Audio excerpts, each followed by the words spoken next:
Mo ni. Sa mga bago pa lang nakatsunin, akong balikon. Mo ni siya ng mga election paraphernalia sa nasapon dito sa usa ka private nga balay sa Buhangin, Davao City. Mga kabrigada din gikarga sa duha ka Pwede tampered kung dito ka sa kwan wala gwardiya, wala tanan, pwede tampered nila dito.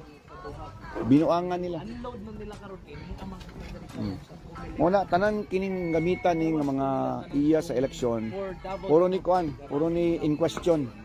Kani in question mark.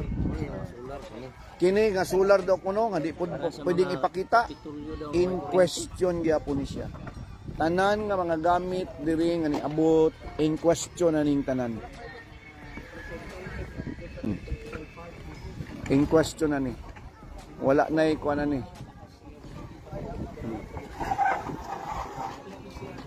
Daganang na kuan na extract nga mga Davao del Norte nga mga boxes. 56 ni sa kabuok. 1, 2, 3, 4, 5, 6, 7, 8, 9, 10, 11, 12, 13, 14, 15, 16, 17, 18, 19, 20, 21, 22, 23, 24, 5, 26, 27, 28, 29.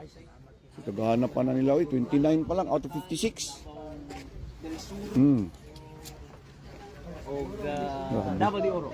Isa pa lang nakaban ha. Ang isa kaban puno po kayo. Pulos na ni question mark. Question mark as in question mark.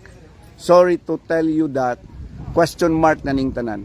Kay nganong niabot sa kapribado, walay pulis, walay barangay.